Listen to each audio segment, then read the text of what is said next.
यह पृथ्वी हमें कभी कभी इतना ज्यादा चौंका देती है कि हम यकीन भी नहीं कर पाते। इस पृथ्वी में ना जाने इसके अंदर क्या क्या छिपा है। उनमें से ही हमें दो विशालकाय प्राचीन जानवरों के जीवाश्म मिले जिनका नाम था सार्कोसुकस और मोसासॉरस। मोसासॉरस के बारे में पहली बार शोधकर्ताओं को तब पता चला जब मीयूज रिवर जो कि हॉलैंड में है वहां पर इसका फॉसिल मिला। उसके पश्चात दुनिया के कई और देशों में भी इसके कुछ जीवाश्म प्राप्त हुए। तो वहीं 1950 में सहारा के रेगिस्तान में एक बहुत बड़ा विशालकाय जीवाश्म मिला जिसका नाम शोधकर्ताओं ने सार्कोसुकस दिया। यह बहुत बड़ा एक फॉसिल था। इतने बड़े जीवों का फॉसिल प्राप्त होने के बाद वैज्ञानिक काफी ज्यादा चौंक गए।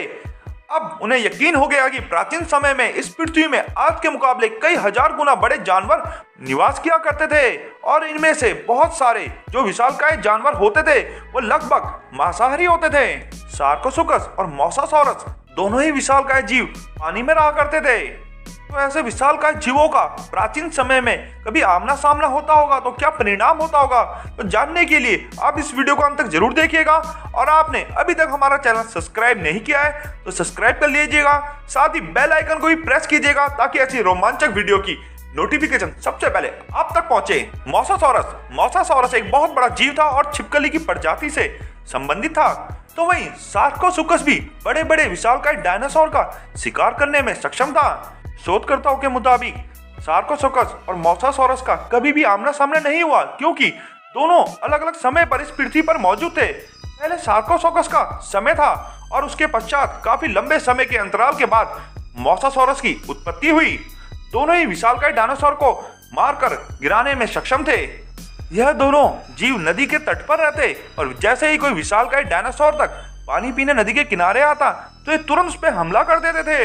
लेकिन सार्कोसुकस के लिए शोधकर्ताओं का मानना है कि यह पानी के अंदर और जमीन पर भी चल सकता था, लेकिन अधिकांश समय पानी में व्यतीत करता था। शोधकर्ताओं के मुताबिक यदि ये दोनों जीव एक ही समय पे होते तो इनका मुकाबला जरूर होता क्योंकि दोनों ही मांसाहारी जीव है और शिकार के लिए एक दूसरे पर हमला जरूर करते। अगर इनका मुकाबला होता तो जीत उसी को प्राप्त होती जो ज्यादा ताकतवर होता, वही जीवित रहता। तो जानते हैं कि कुछ शारीरिक विशेषताएं जो इनकी काबिलियत को दर्शाएगी। मोसासॉरस का वजन होता था लगभग 14,000 किलो। तो वहीं सार्कोसुकस का वजन होता था 4,000 किलो से लेकर 4300 किलो तक। मोसासॉरस की लंबाई होती थी 55 से लेकर 60 फीट तक। तो वहीं सार्कोसुकस की लंबाई होती थी 32 फीट से लेकर 40 फीट तक। अब करते हैं कि बाइट फोर्स के बारे में बात। तो मोसासॉरस की बाइट फोर्स थी 18 से 20 टन की। तो वहीं सार्कोसुकस की बाइट फोर्स थी 7 से लेकर 8 टन की। इन दोनों जीवों की कुछ शारीरिक विशेषताएं जहां मोसासॉरस काफी ज्यादा आगे है।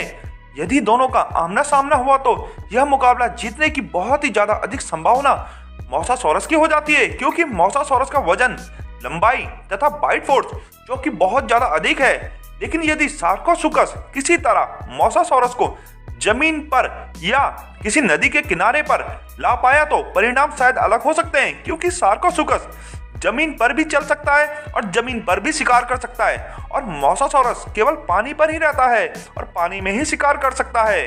यह थे प्राचीन समय में धरती के दो विशालकाय जीवों मोसासॉरस और सार्कोसुकस के बारे में कुछ मोस्ट अमेजिंग फैक्ट। वीडियो अच्छी लगे तो वीडियो को लाइक कीजिएगा, शेयर कीजिएगा, सब्सक्राइब कीजिएगा और कमेंट करना बिल्कुल मत भूलिएगा। धन्यवाद दोस्तों।